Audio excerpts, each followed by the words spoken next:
Hi, y'all. Hope you're doing well. I'm tired. Just spent the last couple days at a retreat with a couple hundred youth from the Catholic Diocese of Charlotte. And fortunately for me, it was only in Black Mountain, so I didn't have to go very far, and so I could get home relatively quickly and go to sleep. Because it's 9 hours in 2 days is not enough sleep for an old man.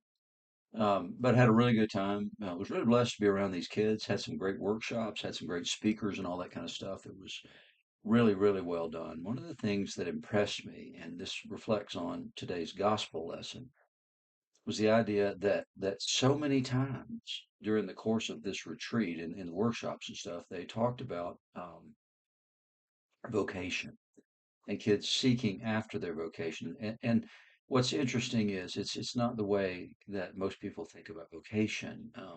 The primary vocation in the Catholic world has to do with raising a family. Actually, it's following God, and then the family is there. The very next thing, and married life is considered a vocation in the same way that holy orders are considered a vocation, and so it's not considered less than holy orders. It is considered to be truly a vocation. But then within that, afterwards, then you've got to find an avocation, and that avocation matters too. And so you get a lot of guidance and direction about how to choose this. If it's there and available, everybody doesn't avail themselves of it, obviously, but many do. And I had conversations with several different young people who were considering holy orders, one way or another, so females and males, in a way that I've never had similar conversations with young people before. And there's a part of me that stands and says, I just don't understand this. I don't get it. But at the same time, is there something that's really powerful about the church coming along beside young people and saying, let's help. Let us help you with this. Let us help you choose this. And then let us help you prioritize that within your life.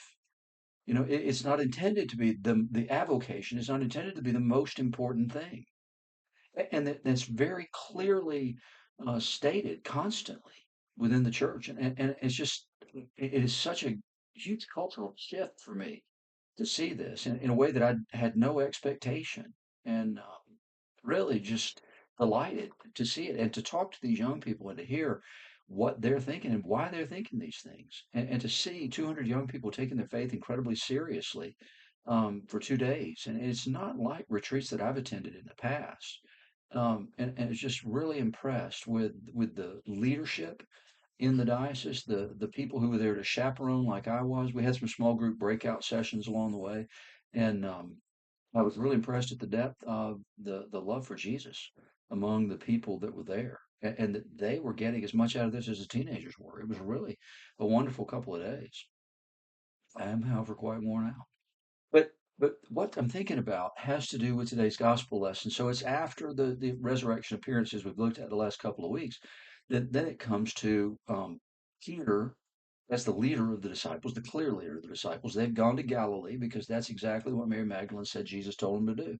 Go up there and he'll meet you there. Well, they hadn't seen him in a little bit. They saw him the first day of the resurrection. They saw him 8 days later when Thomas was there. And now we're on the shore of the Sea of Galilee. And Peter says, look, I'm going to go fishing. Why? It was his vocation. It's what he did, right? So the first time that we meet Peter in the book of Luke, for instance, is that he has come in. He's sitting on the shore of the Sea of Galilee after a night of fishing, an unsuccessful night of fishing, I might add.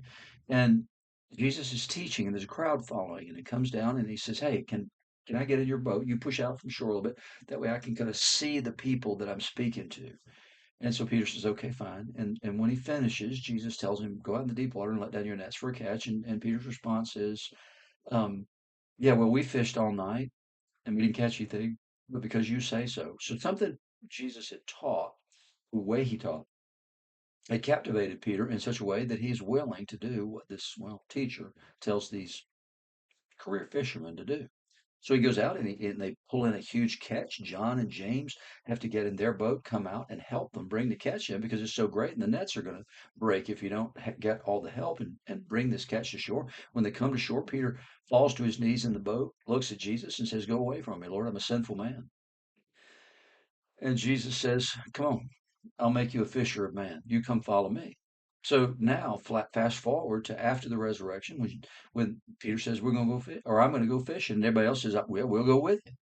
So you get more fishermen. They get out in a boat. They go out on the Sea of Galilee. They fish all night, and they don't catch anything. Well, remember the first time when he has this encounter with Jesus, he sees something in Jesus sufficient to make him say, "Go away from me, Lord, I'm a sinful man." Well, as they finish fishing for the night, a man appears on the shore and says, "Have you caught anything, children?" And they said, "No, we fished all night. We ain't caught a thing." He said, "Now throw the net out on the right side of the boat for a catch." And they did. And they start to try and pull it in. They can't do it. It's so heavy. They can't bring it in. And so John says, "It's the Lord."